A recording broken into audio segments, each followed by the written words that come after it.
ومولانا محمد جزا اللہ عنا محمد وآلہ صلی اللہ علیہ وسلم. وعن عبد الله بن عمر بن العاص النبي صلى الله عليه وسلم قال كيف بك يا إذا أبقيت في حثالة من الناس مرجت عهودهم وأماناتهم واختلفوا فكانوا هكذا وشبك بين أصابعه قال فبما تأمرني قال عليك بما تعرف ودع ما تنكر وعليك بخاصة نفسك وإياك وعومهم وفي رواية إلزم بيتك وأملك عليك لسانك وخذ ما تعرف ودع ما تنكر وعليك بأمر خاصة نفسك ودع أمر العامة. رواہ الترمذی. حضرت عبداللہ ابن عمر ابن عاص رضی اللہ تعالیٰ عنہ سے روایت ہے کہ ایک دن رسول کریم صلی اللہ علیہ وسلم نے ان سے فرمایا اس وقت تم کیا کرو گے جب تم اپنے آپ کو ناکارہ لوگوں کے زمانے میں پاؤ گے جن کے عہد و پیمان اور جن کی امانتیں خلط ملط ہوں گی اور جو آپس میں اختلاف رکھیں گے گویا وہ لوگ اس طرح کے ہو جائیں گے. یہ کہہ کر آپ صلی اللہ علیہ وسلم نے اپنی انگلیوں کو ایک دوسرے کے اندر داخل کیا اور حضرت عبداللہ نے یہ سن کر عرض کیا کہ آپ صلی اللہ علیہ وسلم مجھے یہ ہدایت فرمائیے کہ اس وقت میں کیا کروں. آپ صلی اللہ علیہ وسلم نے فرمایا اس وقت تم پر لازم ہوگا کہ اس چیز کو اختیار کرو اور اس پر عمل کرو جس کو تم حق جانو اور اس چیز سے اجتناب و نفرت کرو جس کو تم ناحق اور برا جانو. نیز صرف اپنے کام اور اپنی بھلائی سے مطلب رکھو اور خود کو عوام الناس سے دور کر لو. اور ایک روایت میں یوں منقول ہے کہ اپنے گھر میں پڑے رہو، بلا ضرورت باہر نکل کر ادھر ادھر نہ جاؤ، اپنی زبان کو قابو میں رکھو، جس چیز کو حق جانو اس کو اختیار کرو اور جس چیز پر برا جانو اس کو چھوڑ دو. صرف اپنے کام اور اپنی بھلائی سے مطلب رکھو اور عوام الناس کے معاملات سے کوئی تعلق نہ رکھو. اچھا جی، حدیث آپ نے سن لی. یہ بھی ان فتنوں میں سے ہے کہ جب فتنوں کا زمانہ آئے گا تو کیا کیا کرنا چاہیے. تو یہ بات تمام مسلمانوں کو ہم سب کو پتہ ہے کہ جتنے بھی صحابہ کرام ہیں کبھی تو وہ آپ صلی اللہ علیہ وسلم سے خود سوال کرتے تھے کہ یا رسول اللہ یہ مسئلہ ہے، کوئی آیت پیش آئی تو جی اس کا مطلب سمجھ نہیں آیا. کبھی کبھی آپ صلی اللہ علیہ وسلم کو سمجھانے کے لیے ان سے سوالی انداز میں خود پوچھتے کہ اس وقت تمہارا کیا حال ہوگا، تم کیا کرو گے اے فلاں، اور اے فلاں تم مجھ سے یہ نہیں پوچھو کہ میں نے عمل کیوں کیا. اس طرح سوالی انداز سے تو پھر خود ہی اس کی تو وہ کیا کہتے اللہ و رسول عالم، اللہ اس کے رسول زیادہ جانتے ہیں، آپ بتا دیں. تو آپ صلی اللہ علیہ وسلم کو بتاتے. تو یہ فتنوں کی دور کی بات ہے. جب پرفتن ماحول ہوگا تو نجات کا راستہ کیا ہوگا. تو یہ ان سے سوال کیا. یہ جو حثالہ ہے نا، حثالہ، یہ جو چاول وغیرہ اور جو گندم ہے جو اس کا جو بھوسا ہوتا ہے یہ ناکارہ چیز ہوتی ہے. اور حثالہ عربی میں ہر اس چیز کو کہا جاتا ہے جو بالکل تھرڈ کلاس کی چیز ہو، ناکارہ چیز ہو. حثالہ من الناس، ٹھیک ہے، یعنی ایسے لوگوں کے ساتھ تمہارا واسطہ پڑے گا جو انتہائی گھٹیا لوگ ہوں گے. یہ ترجمہ زیادہ اچھا ہوگا، انتہائی ناکارہ قسم کے، انتہائی نیچ قسم کے ہوں گے، ان سے تمہارا واسطہ پڑے گا. تو پھر تم کرو گے کیا کہ جب تمہارا ان سے واسطہ پڑے گا ان کے قول و عمل میں تضاد ہوگا. بات کوئی کہیں گے اور عمل دوسرا ہوگا، بات ایک ہوگی اور عمل دوسرا ہوگا، بات ادھر کی ہوگی اور عمل اس طرف کا ہوگا، کوئی سمجھ نہیں آئے گی. تو اس قسم کے لوگوں سے تمہارا واسطہ پڑے گا. دیکھیں آپ صلی اللہ علیہ وسلم کے دور میں بیچ میں ایک بات آ گئی، میں تھوڑی یہ بھی ساتھ عرض کر دوں. کسی نے اس دن سوال کیا کہ یہ جو ہم بیٹھ کر یہاں جو ذکر کرتے ہیں نا بھئی یہ کہاں سے ثابت ہے. ٹھیک ہے جی، سنت. تو ہم نے تو کبھی اس کو سنت سمجھ کر نہیں کیا، بلکہ ایک ضرورت ہوتی ہے. کچھ چیزیں حضور کے ساتھ خاص ہیں اور کچھ چیزیں جو ضرورت کی وجہ سے. اب صحابہ تابعین کی بات آئی نا، جو بھی صحابی کلمہ جب پڑھ لیتا نا اور آپ صلی اللہ علیہ وسلم کے سامنے بیٹھ جاتا تو اس کے سارے مراتب طے ہو جاتے ہیں، وہ ایک دم مرتبہ احسان تک پہنچ جاتا، مطلب ایسے اللہ پہ یقین ہو جاتا گویا کہ اللہ کی ساری چیزیں دیکھ رہا ہے، اللہ کو دیکھ رہا ہے وہ، اس کو مرتبہ احسان کہتے ہیں۔ تو وہ وہاں تک آپ جس حدیث میں بھی صحابی کے بارے میں پڑھیں گے نا، فلاں صحابی نے مصلی بچھایا دعا مانگی قبول ہو گئی، فلاں نے اللہ سے دعا کی شہادت کے قبول ہو گئی، فلاں نے جو ہے نا کہا کہ فزت و رب الکعبہ، رب کعبہ کی قسم میں تو کامیاب ہو گیا۔ یہ سارے صحابہ مرتبہ احسان کو پہنچے ہوئے تھے، ان کو اس چیز کی ضرورت نہیں تھی ضربے لگانے کی اور کسی سے تعلق رکھنے کی۔ اب میری ایک بات سنیں، آپ صلی اللہ علیہ وسلم جب ان کو دفن کیا گیا نا، مٹی ڈالی گئی، تو حضرت انس کی روایت ہے کہ ہم نے اپنے دلوں کا حال بدلا ہوا پایا، یعنی وہ کیفیت نہیں رہی جو آپ صلی اللہ علیہ وسلم کی موجودگی میں ہوتی تھی۔ اب کون موجود ہے؟ ابو بکر بھی موجود ہیں، عمر بھی ہیں، عثمان بھی ہیں، علی بھی ہیں، عبادہ بن جراح بھی ہیں، اور زبیر بن عوام بھی ہیں، اور یہ سارے عشرہ مبشر ہیں۔ کہتے دل کی حالت بدلی ہوئی تھی۔ خیر امتی قرنی ثم الذین یلونہم ثم الذین یلونہم، خطبے میں ہم یہ حدیث پڑھتے ہیں، سب سے بہترین میرا زمانہ ہے، پھر اس کے بعد کا، پھر اس کے بعد کا۔ اب جب تابعین یا تبع تابعین کے دور میں کمزوری آ گئی تو پھر بزرگوں نے، صوفیاء نے طریقہ سوچا کہ آیا اب کیا کریں، اب تو اخلاص کی وہ صورت نہیں رہی، وہ پیمانہ، وہ جو معیار تھا نا، وہ جو سطح تھی وہ نہیں رہی، اس سے نیچے آ گئے۔ تو پھر اس طرح کے جو ہے نا حالات، اب ہر چیز پہ سنن کی دو قسمیں ہوتی ہیں، زوائد، اور بہرحال یہ تفصیل ہے۔ بہرحال میں یہ صرف عرض کرنا چاہتا ہوں کہ کچھ چیزیں تو آپ صلی اللہ علیہ وسلم اور صحابہ کے دور کے ساتھ خاص ہیں، کچھ چیزیں ضرورت کی وجہ سے ہم کرتے ہیں، تو ان کو ہم بدعت یا یہ نہیں کہہ سکتے ہر لفظ پہ کہ یہ بھی بدعت ہے اور وہ بھی کہاں سے ثابت ہے۔ اور دیکھیے سنت کچھ چیزیں اس زمانے کے ساتھ ہیں، تو فقہاء نے ان کو دیکھ کر اسی چیز پہ مسائل میں استدلال کر کے، قرآن و حدیث پہ غور کر کے اس کا متبادل، کیونکہ قرآن جو ہے نا، قرآن یہ قیامت تک کے لیے ضابطۂ حیات ہے، تو پھر تو خدا نخواستہ وہ اس میں کوئی نقص پیدا ہو جائے گا اگر کوئی بھی نئی چیز آئی، کوئی نیا مسئلہ آیا۔ اس کا پتہ نہیں تھا اس زمانے میں جہاز پہ جب نماز پڑھنی ہے کیا کرنا ہے، رخ کا کیا تعین کرنا ہے، تو یہ ساری چیزیں اس میں ہیں۔ اچھا، بہرحال صحابہ سوال کرتے تھے، تو آپ نے فرمایا تمہارا کیا حال ہوگا جب وہ اس وقت کے لوگ اخلاق اور اقدار کے لحاظ سے بہت نیچے ہوں گے، تو اس وقت تمہارا کیا حال ہوگا؟ ایک یہ بات کی۔ تو پھر انہوں نے کہا کہ اچھا، پھر دوسری بات یہ کی کہ ان کے جو ہے نا، یعنی معاملات وہ بدلتے رہیں گے، ان کے مزاج۔ صحابہ، تابعین، تبع تابعین کو اس وقت معاملات زبانی ہوتے تھے، زیادہ لکھائی نہیں ہوتی تھی، کسی نے قول دے دیا تو اسی قول پہ عمل ہوتا تھا کہ میں نے زبان دے دی۔ یہ ہمارے اردو میں بھی کہتے ہیں میں نے زبان دے دی بھائی، میں نے زبان دے دی۔ لیکن بعد میں یہ چیزیں پھر ہوتے ہوتے ہوتے وہ اب ہمارے تقریباً 25-30 سال پرانے آپ دیکھ لیں، جتنے بزرگ ہوتے وہ زبان کی بات چلتی تھی۔ آپ میں سے آپ کو یاد ہوگا کہ میں نے زبان دے دی۔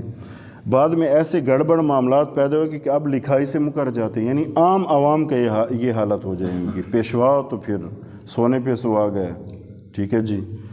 تو پھر دوسری بات جو آپ صلی اللہ علیہ وسلم فرمائی کہ انگلیوں میں ایک دوسرے میں ڈال کر نہ یوں ایسے کر کے، یہ انگلیاں ڈال کر کہا کہ یہ لوگوں کے جو معاملات ہیں نا، دنیاوی اور دینی، یوں خلط ملط ہو جائیں گے، یوں۔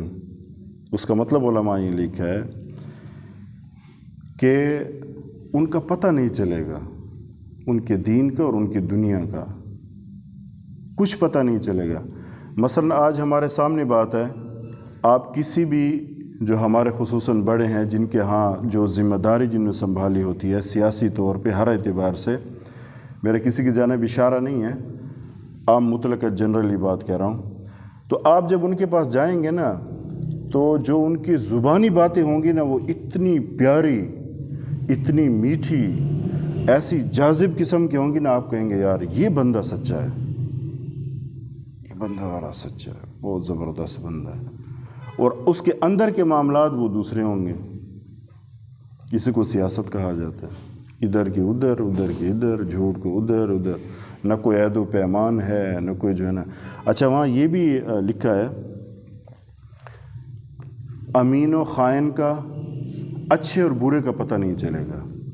اس نقطے پہ میں بات کرتا ہوں کہ اچھے اور برے کی کوئی تمیز نہیں کر سکے گا، امتیاز نہیں ہوگا کہ کون اچھا ہے کون برا ہے۔ موجود دور میں دیکھ رہے ہیں، ٹھیک ہے جی، یہ کہہ رہے ہیں وہ جو پچھلی حکومت تھی نا انہوں نے ساری بربادی مچائی، وہ کہہ رہے ہیں یہ ایسے ہیں، کس کی بات کریں گے؟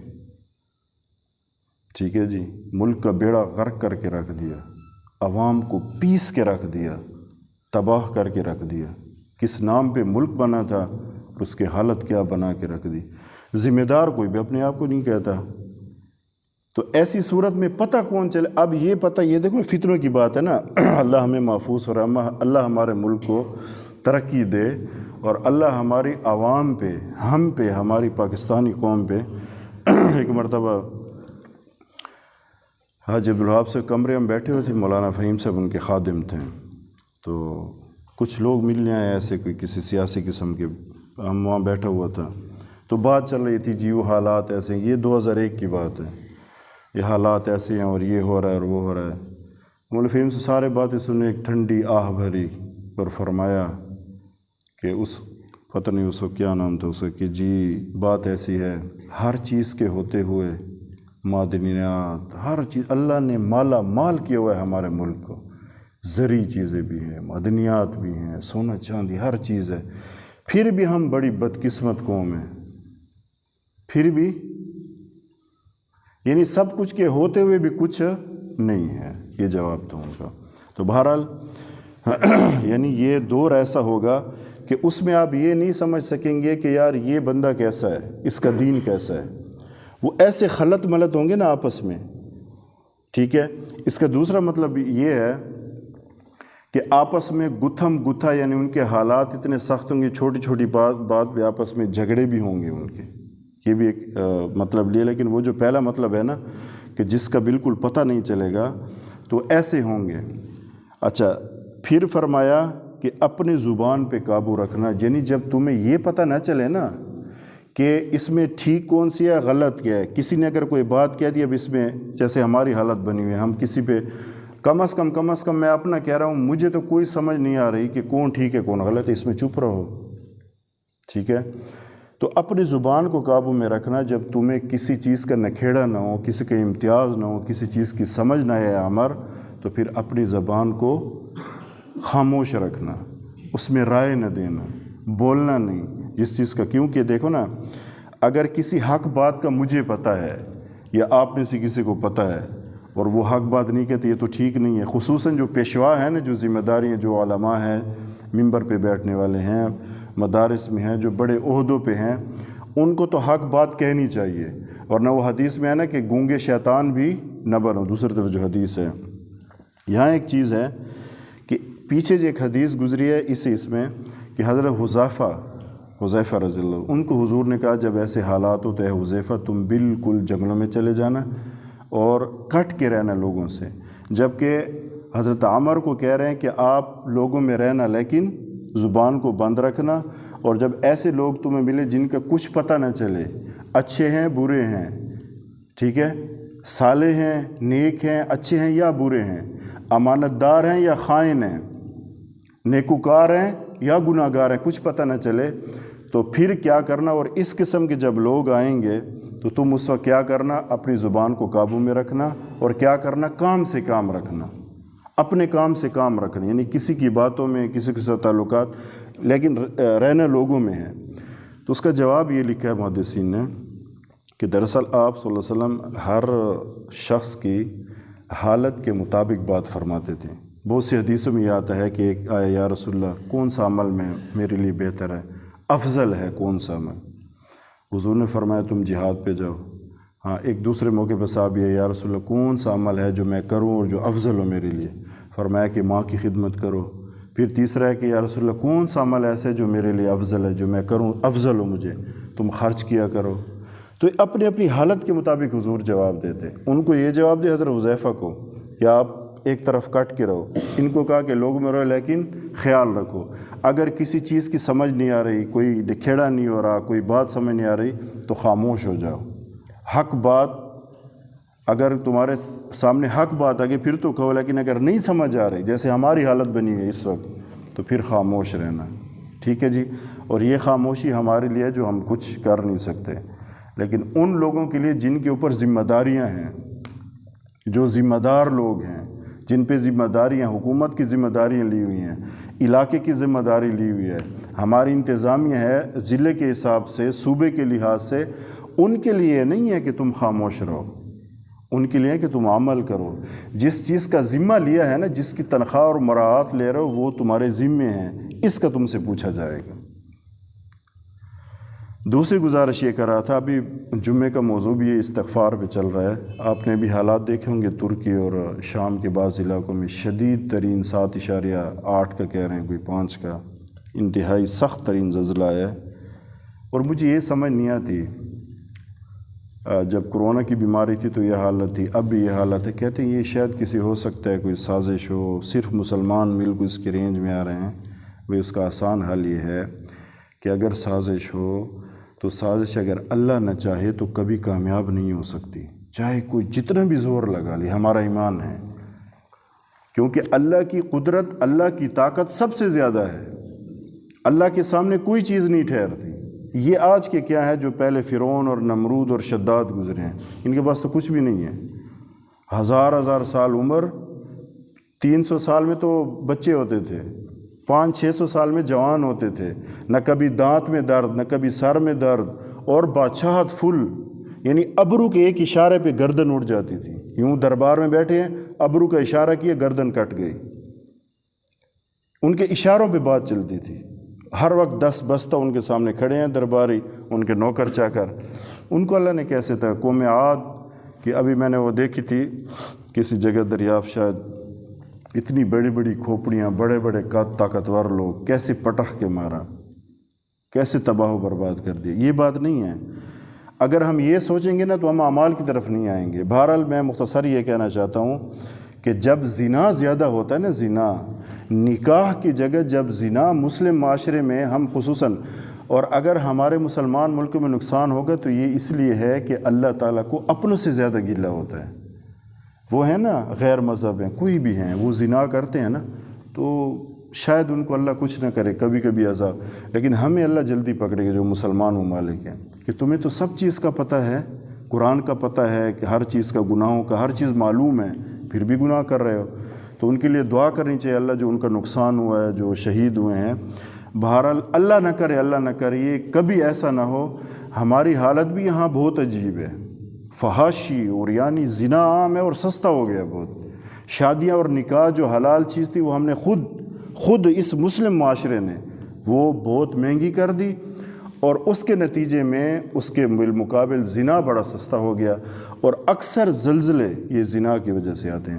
جب زنا حد سے زیادہ فحاشی اور یعنی ہو جائے، پھر اللہ زمین کو ہلاتا ہے کہ یاد رکھنا یہ زمین میری ہے، ذرا سنبھل کے رہو اس پہ، اس کو اتنا گندا نہ کرو کہ مجھے اس کو ہلانا پڑے اور اوپر والی گندگی کو صاف کرنا پڑے، اتنا گندا نہ کرو اس کو۔ تو اللہ سے پناہ مانگیں، استغفار کریں، ان کے لیے بھی دعا مانگیں جو شہداء ہیں، ان کے اللہ ان کے ہمارے برادر اسلامی ملک ہیں، اللہ ان کے لیے بھی آسانی کرے۔ ہم خود ڈریں، اور خدا را میں پھر یہ کہہ رہا ہوں، بات کو اس طرف نہ لے کے جائیں گے کسی کی یہ ہو جائے گی، آج کل جدید ہے، سسٹم آ جاتے ہیں، یار اگر ہو بھی جاتے ہیں نا تو اللہ کی اجازت کے بغیر نہیں ہوتے، اگر کیا بھی ہے تو یعنی اللہ کی منشا ساتھ ہے، اور اس کے علاوہ تو نہیں ہو سکتا۔ اللہ ہم سب کو عمل کرنے کی توفیق عطا فرمائے۔